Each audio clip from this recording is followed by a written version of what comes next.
The latest attacks on commercial vessels in the Black Sea have pushed an already dangerous conflict into a new and deeply troubling phase.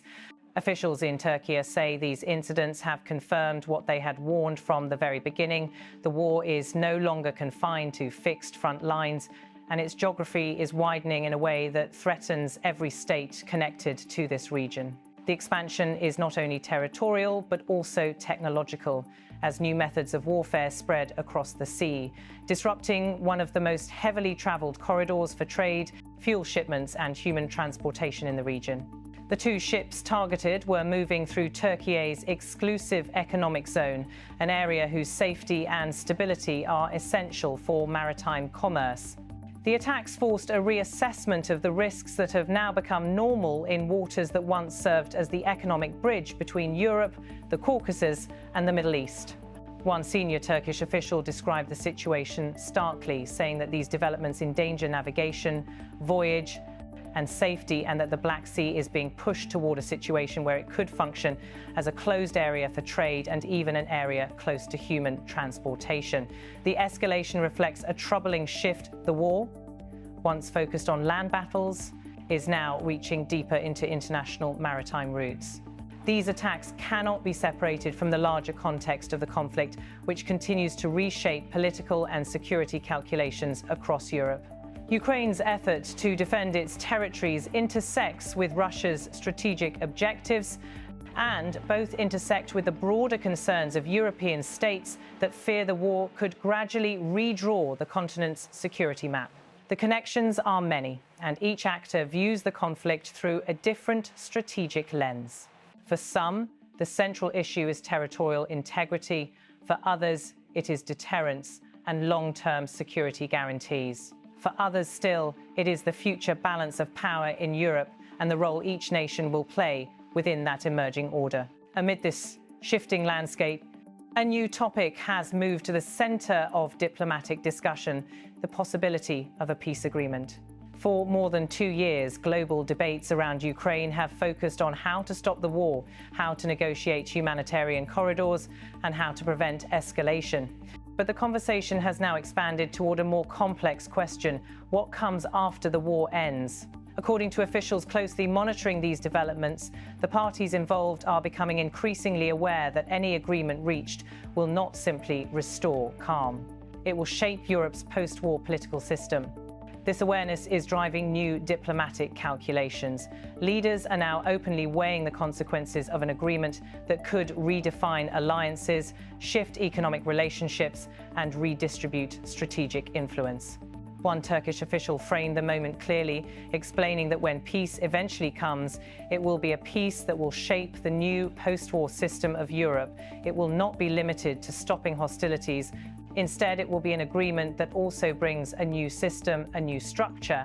For that reason, countries are placing more weight on negotiations than before, viewing them as a foundation for Europe's long-term architecture rather than merely a way to end immediate suffering. Officials involved in discussions say each actor is now calculating potential gains and losses. They are examining which security arrangements would endure, which alliances might be strengthened or weakened, and how risks would be distributed across borders.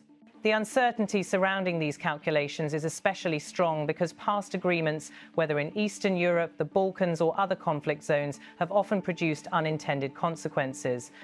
Turkish representatives say that in private meetings, foreign officials look at historical events from the past, and when they meet with me, they mention those, suggesting a clear awareness that post-war settlements can reshape regions for decades. Within this climate of uncertainty, Türkiye has renewed its push to host a new round of negotiations.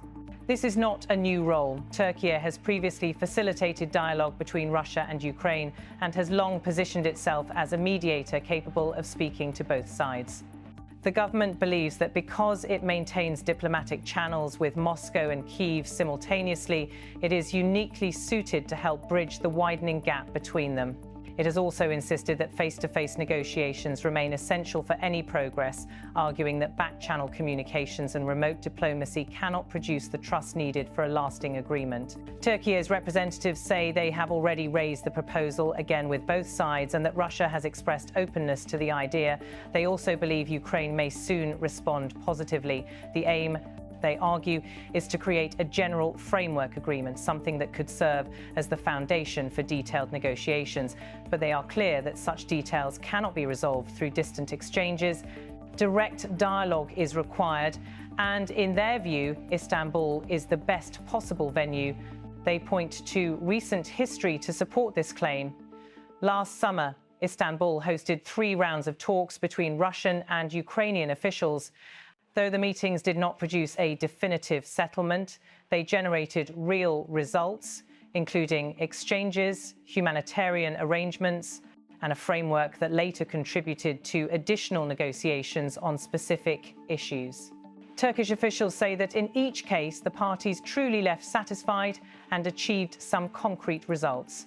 Those talks, they argue, provided an excellent foundation for the diplomatic efforts underway today. Yet the diplomatic momentum exists alongside intensifying danger at sea. The Black Sea attacks show how rapidly the conflict can shift, and they highlight the risk of a broader maritime crisis.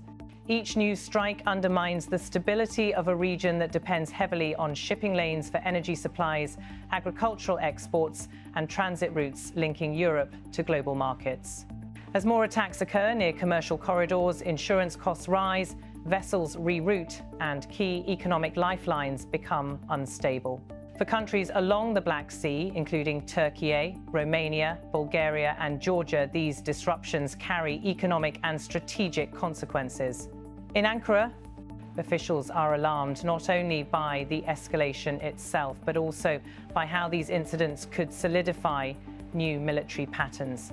The use of naval drones, long-range missiles, and unmanned maritime systems has already changed the tactical landscape. Now, strikes on vessels near Turkey's maritime zones risk normalizing a level of militarization that could permanently alter the Black Sea's strategic balance. For Turkey, this is not only a geopolitical issue, but a direct national security matter. The safety of Turkish waters, the protection of commercial routes, and the stability of maritime economies are considered central state interests. If attacks continue to spread, Turkey may feel compelled to take new steps to defend its zones, regulate navigation, or impose additional restrictions on military activity near its territory. Diplomats emphasize that the stakes extend far beyond one moment or one set of attacks. What happens in the Black Sea has implications for broader global trade networks, for energy markets connected to Russian exports, and for grain routes that support food security in several continents. Any long-term closure or militarization of the sea could reconfigure economic flows and force countries to seek alternatives that would reshape geopolitical dependencies.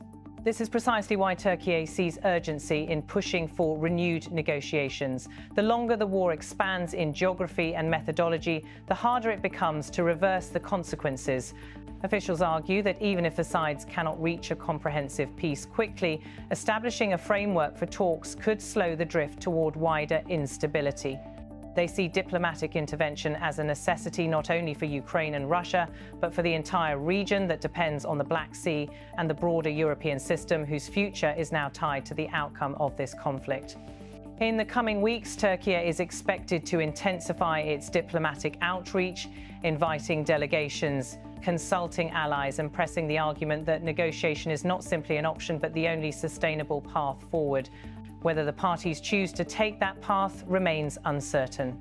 What is clear is that the war is evolving in ways that are increasingly difficult to contain, and the stakes for Europe, for regional stability, and for global commerce are rising with every new escalation at sea.